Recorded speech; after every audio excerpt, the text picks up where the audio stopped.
In October 1957, the Soviet Union stunned the world by launching the first satellite into orbit. 6 weeks later, America answered live on national television. The rocket rose about 4 feet off the ground, lost power, and collapsed back into a fireball in front of everyone watching. The press had a name for it within hours, and it stuck for good. On October 4, 1957, the Soviet Union launched Sputnik 1, the first artificial satellite ever placed into orbit around the Earth. The reaction in the United States was immediate, and it went well beyond simple surprise. It was treated as a genuine national crisis. Welcome to Solar Hour, where we uncover the strangest, most dangerous, and most astonishing stories our solar system has to offer. For years, Americans had been told their nation led the world in science and technology. Sputnik's beeping radio signal, audible to anyone with the right equipment, undercut that story overnight. The pressure to respond quickly and visibly was enormous. The United States already had a satellite program in development, Project Vanguard. Vanguard had been designed as a careful, methodical program intended to test its rocket in stages before ever attempting an actual orbital launch. After Sputnik, that careful timeline effectively evaporated. The White House wanted a response, and it wanted one fast. The specific launch selected to deliver that response was known as Vanguard TV-3, TV standing for Test Vehicle. It had originally been planned purely as an engineering test, not a fully operational orbital attempt. Under the new political pressure, its role quietly changed. It would now attempt to put a small satellite into orbit, and it would do so in full public view. The satellite itself was tiny by any standard, about the size of a grapefruit, weighing just over 1.5 kilograms. Compared to Sputnik, which was significantly larger, the press had already begun mockingly nicknaming America's planned satellite before it had even launched. Unlike the Soviet program, which operated in near total secrecy, the American launch would be broadcast live, with television cameras and reporters positioned at the site.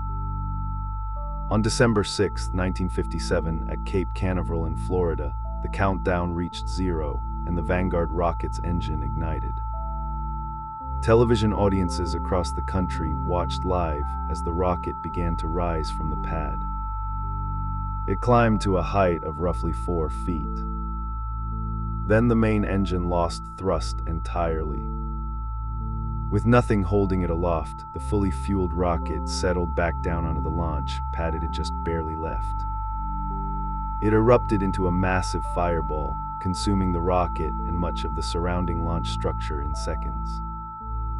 The entire failure, from ignition to explosion, took only a few seconds, and every second of it had been broadcast live to a national television audience.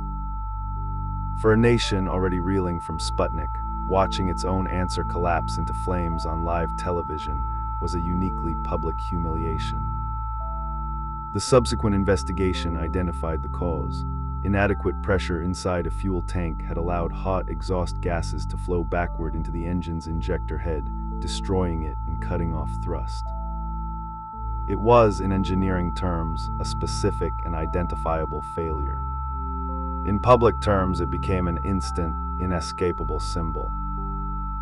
Newspapers across the country ran the story with a flurry of mocking nicknames within hours.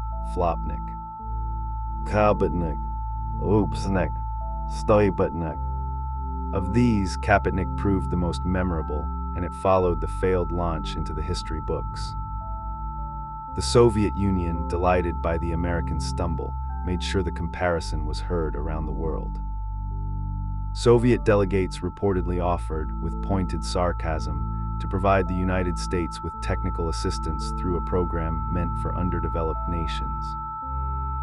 For American engineers and officials, the failure was mortifying, but it was not, in truth, an accurate reflection of the underlying Vanguard program's overall progress. Amid the wreckage, something small and remarkable had actually survived. The tiny satellite itself had been thrown clear of the explosion during the collapse. It was found nearby, scorched but largely intact, its radio transmitter, oddly, still weakly beeping. It could not be reused. The explosion and fall had damaged it too extensively to fly again. But its survival became its own small, strange footnote to the disaster. That satellite is preserved today at the Smithsonian's National Air and Space Museum, a permanent physical reminder of America's most public early space failure. Rather than abandon the program, American engineers pressed forward, treating the failure as a data point rather than a verdict on the entire effort.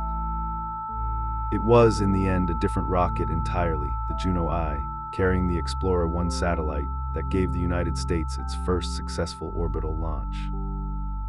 That happened on January 31st, 1958, less than 2 months after the Vanguard failure, a remarkably fast recovery given the circumstances.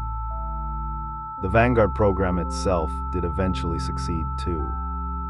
Vanguard 1, launched in March 1958, became the 4th artificial satellite ever placed in orbit.